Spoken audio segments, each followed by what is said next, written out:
C'est une question qui me passionne. Je trouve que c'est un vrai sujet que d'arriver à croiser les expériences et les connaissances en matière de sécurité industrielle entre les pays et les domaines, hein, les transports, le nucléaire, la chimie, etc. Alors, j'en viens au point que vous évoquez. À la mi-août, dans un entrepôt de produits chimiques, dans un port du nord de la Chine, un incendie éclate. On envoie les pompiers. Avec un certain délai, on envoie les pompiers sans leur dire du tout de quoi il s'agit. C'était un entrepôt de produits chimiques. Dedans, en fait, il y avait des produits toxiques et des produits explosifs. Les pompiers arrivent avec les sauveteurs sans aucune information, sans aucune protection. Et font ce que font des pompiers face à un incendie, ils arrosent. Avec deux conséquences possibles quand on arrose un incendie et qu'on ne sait pas ce qui se passe. Première conséquence possible, des explosions. Deuxième conséquence possible, une dilution de la pollution. Toujours est-il qu'il y a deux explosions successives.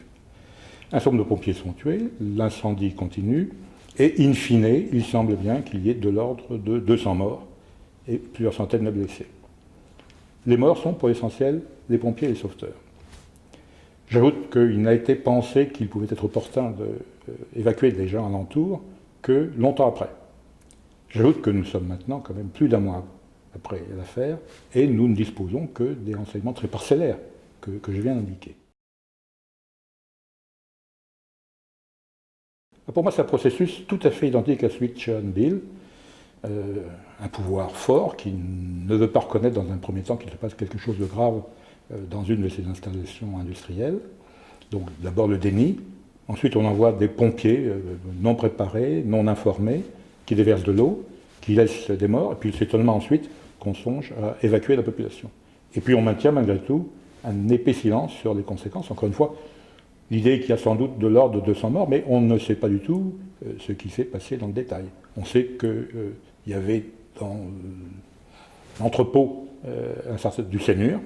On a beaucoup parlé de cyanure de sodium, mais il n'explose pas directement. Il faut qu'il y ait eu quelque chose d'autre pour exploser avant, d'où les deux explosions sans doute. Mais vous voyez le degré d'ignorance technique dans lequel on se trouve. C'est très frappant. On se trouve dans une des installations qui était neuve. Hein. La ville en cause est une ville neuve qui compte quelques millions d'habitants, comme souvent en Chine, mais c'est une ville neuve, un entrepôt neuf. Autour, il a construit des habitations neuves, de bon aloi, autant qu'on sache. Qu'il se vienne ce genre de choses dans un pays comme la Chine et qu'on ne se pose pas davantage de questions sur ce que c'est que la sécurité industrielle en Chine et ce qu'on peut en tirer comme leçon dans d'autres pays est tout à fait étonnant. Comment tirer le bénéfice, en matière de progrès, d'une analyse fine de ce qui se passe dans un pays comme la Chine. Alors il y a effectivement un défaut de recherche d'apprentissage. On peut peut-être le lier à la peur que suscite la puissance chinoise globalement. Oui. On peut imaginer que si l'accident en cause était survenu au Luxembourg, les autorités luxembourgeoises seraient davantage l'objet de questionnement que les autorités chinoises. C'est une des explications, mais toujours est-il qu'il est radicalement normal, du point de vue d'une vision un peu ouverte de la sécurité dans le monde, qu'il puisse se passer le genre d'accident sans qu'on en parle plus que dans les 2 ou 3 jours dans lesquels le cœur de l'accident est intervenu. On peut penser effectivement des pays primo-occidentaux au nucléaire ou à un certain nombre d'activités pétrolières ou autres, dans lesquelles il y a un régime fort, dans lesquelles il n'y a pas d'infrastructure technique, dans lesquelles il n'y a pas de culture de sécurité, et dans lesquelles, à l'évidence, la première réaction, si un gros pépin survenait, serait de vouloir le masquer, et puis ensuite d'envoyer les sauveteurs, s'il y en a, dans les mêmes conditions de préparation. C'est vraiment envoyer les gens à la mort.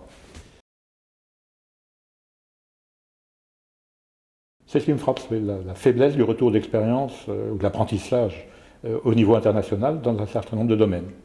Je considère que dans le domaine nucléaire, un gros progrès a été fait. Je considère que dans le domaine de la chimie et de la pétrochimie, il y a encore beaucoup de choses à faire.